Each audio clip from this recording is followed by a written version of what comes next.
Hey everybody, welcome back to Chapter 11 here. Chapter 11 has 4 quick lessons. They all deal with something called a line plot. A line plot is nothing more than a number line that shows data above it. I'm going to do both lessons 11-1 and 11-2 for you today in this video. Lesson 11-1 deals with reading a line plot. I have a line plot here. What it is, it's basically a number line that has dots or plots above it. We're going to take this information and be able to answer some questions about our data set. So, a couple things to keep in mind. This first needs a label. All graphs need a label. In this case, we're going to be talking about the number of laps run in a race. Secondly, my number line here starts at 5 and ends at 8.5. That means I know that there's no information that's going to be less than 5 or more than 8.5. So I'm going to concentrate on the numbers between 5 and 8.5.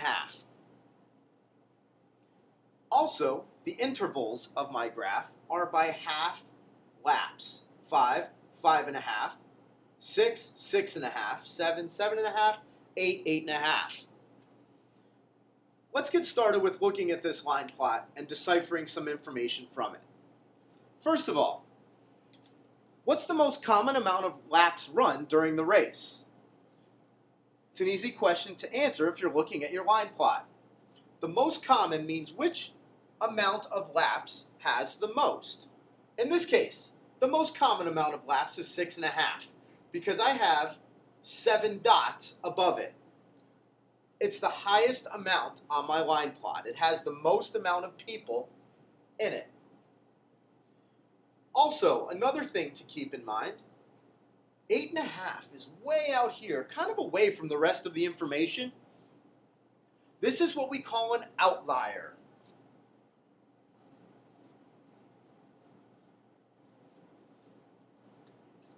And the reason it's called that is because it's so far away from the other data. The other data kind of falls very nicely in this little area. This guy is way out here, away from the rest of the information.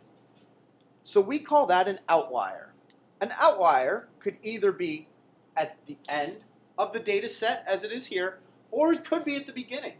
If I had something out here in the 1 or 2 lap range, that would also be an outlier. So how can I read this graph? Well, it's relatively simple. If I were to ask you, how many people ran 7 laps in this race? I know that this was the number of laps, and I'm going to count 1, 2, 3 people. How many people ran the race altogether? I'm going to count all of the dots that are in my entire line plot. So 1, 2, 3, 4, 5, 6, 7, 8, 9, 10, 11, 12, 13, 14, 15. Do not forget your outliers. So I had 16 total people run this race. It's very easy to focus on just this and forget about your outliers, but make sure you count all of the dots to tell you the total amount of people in your data set.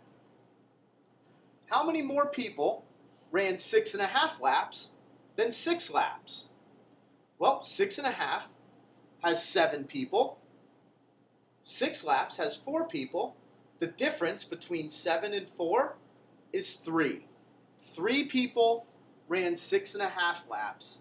3 more people, ran 6.5 laps and ran 6 laps. So it's that simple on how to read a line plot. It's really not overly difficult. So what I'm going to do now is lesson 11-2, which is creating a line plot. And I have some information over here that I'm going to use to help me create my line plot. Let me erase my information from my previous example. So my graph here tells me I'm going to make a line plot about books read in a month. Remember, I need to include a title on my line plot. So the amount of books read in a month. The lowest number I think I see on my data set looks to be a 1. So I'm going to start my graph at 1. The largest number I think I see is a 3. So my graph is going to end at a 3. But my intervals are going to go by fourths because I have my fractions as fourths in this example. So 1, 1 and 1/4, 1 and 2/4, 1 and 3/4, 2 wholes, 2 and 1/4, 2 and 2/4, 2 and 3/4, 3 wholes. And again, after looking at my data set, I see that 3 is the largest number that I have in my set. I'm going to first, before I plot any dots, write the title of my graph. I can either write it below or above. I like to do these below because we're going to build our line plot upward.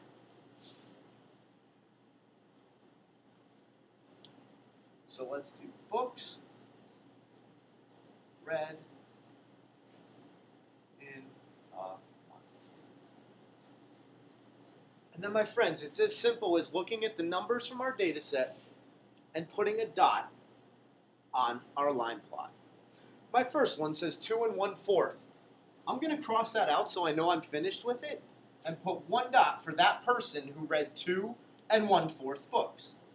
This person read 2 and 2/4. This person read 3. This person read 3. This person read 2. This person read 1. This person, 2 and 3/4. 2. Now notice I'm building vertically. I'm building upward. 2 and 1/4. 2 and 2/4. Another 2. And finally, 2 and 3/4. So it really is that simple. Taking your data from your chart or whatever information list you have and transferring it to a line plot. Each number from our set here represents 1 dot on our line plot. So an outlier here would be 1 because it's so far removed from the other information. And the most common amount of books here was 2 books because that has the most amount of dots in it. How many people were in our class?